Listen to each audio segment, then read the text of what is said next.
money. Money is a resource in life that we need to provide our basic needs and some of our wants. And when it comes to making money, income, there's a few ways to make it.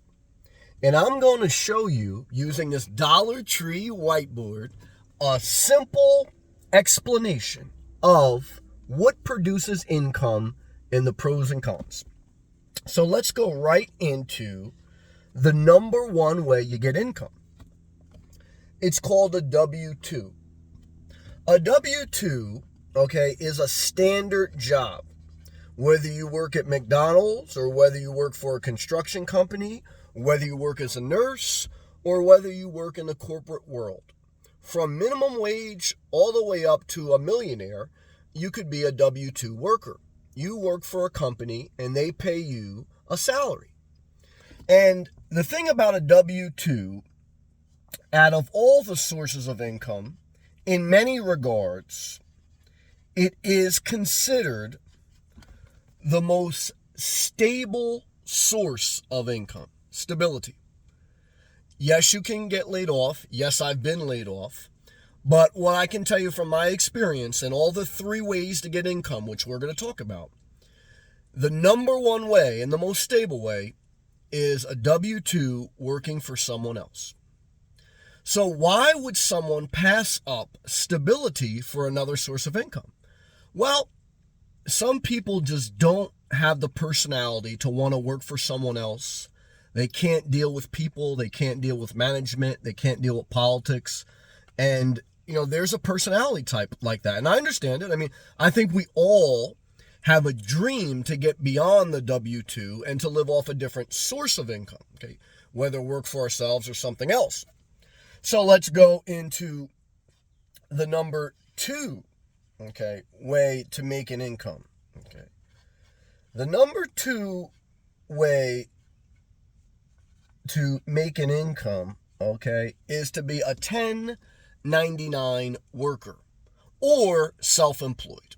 1099 means you're an independent contractor. This is a tax form, basically, that you would procure. And there's also self-employed, whether you form your own company and you sub out some of your work to 1099 workers. But this is all kind of grouped together, especially in the gig economy days now. A lot of people are on 1099s if you do Uber, DoorDash, Instacart, Lyft. And if you're self-employed, you created a company, a sole proprietorship, a LLC, a corporation, So we're just going to lump them all together because it's pretty much the same thing. When you try the number two, which I've had a few businesses, about 3, when you try to create your own business or you're an independent contractor for a business, you're saying, I don't want to work for someone else. I want to work for myself or be contracted out, and I get to call the shots for the most part.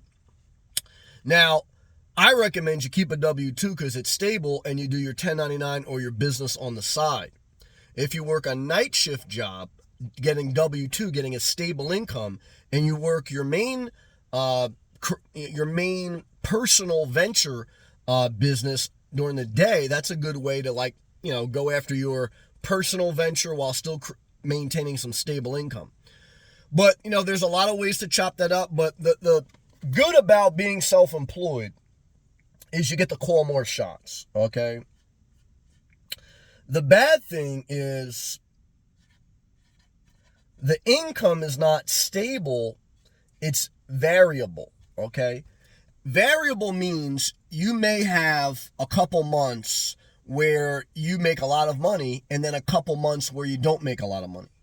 Let's say you're an independent contractor, or let's say you are a contractor, you work for yourself, and there's a couple months, maybe seasonally or whatever, out of the year that you make a lot of money, but then there's a couple months that you don't make a lot of money.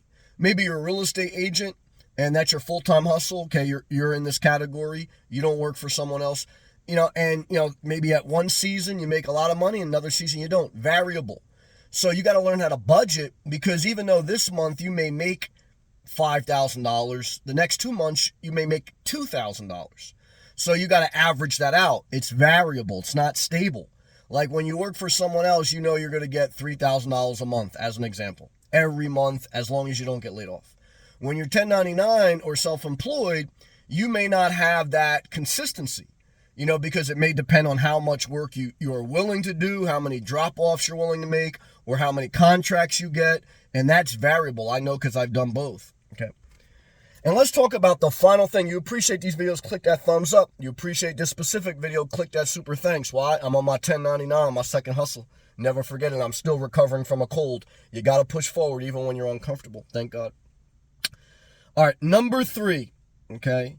This is the most risky, but the most desired way to make money, okay? And just give me a minute because I want to write that it's risky, okay? Because you got to know it, okay? Number 3 way to make income is investing, okay? It's the most risky because not only can you not make money, but you could lose money, okay? See, when you work a W-2, you may not make always what you want. You may get laid off, but usually you're never going to come out of pocket. You're never going to lose money working, okay? If anything, you're going to make money even if it's not enough, at least to provide your needs. When you're working a 1099, you may have your ups and downs, but very rarely are you losing money. You just have your ups and downs. When you're investing, all the money that you've accumulated, whether through a W-2 or 1099, you can lose very quickly. Whether it's in the stock market, cryptocurrency, dividends, anything, because anything can change. Now, over time, you can say investing works out on some things, but, sometimes time can feel like eternity. And you may need that money when quicker than you think. You don't know. That's why investing, you have to be very careful. Because everything you work for, you can lose. Okay. If I had to estimate, in my lifetime, I probably lost $300,000 investing. If I add up all the years and if I'm being honest. Okay. Do I still hope for one day to make money investing? Yes. But I still maintain a W-2, 1099. I mitigate my risk. I only have a certain percentage that I'm willing to do here. Okay. And so everyone has to figure this out for themselves. But these are the 3 ways to make income. And the third way, not only can you make, you can lose. Okay, and most people do. They just don't share it with you. So I hope that me breaking it down on this Dollar Tree whiteboard on how you make income while I'm still recovering from a cold and I still get upset with the world, but I still want to show up to my 1099 because I got dreams like you. I want to make income like you. But remember, sometimes, unlike you or other people, you got to show up even when you don't want to. You got to deal with stuff even when you don't want to. Why? Because you're going to find out, like, investing ain't easy. Okay. And you're going to find out 1099, you're going to have your ups and downs. And you're going to find out that you need some stability, you need to go after your dream, and you need to get a little lucky, and you need to mitigate risk and use some wisdom. And even after you do everything right, you just say, oh my God, help me to get through the day because I'm sick and none of this matters. But I hope that me at least organizing and putting structure to the topic of income helped you. You do what you want your life. I'm just trying to provide value, and I hope I did. Click that thumbs up, click that blue join, click that super thanks, leave a comment, share the video. Thank you, and thank you.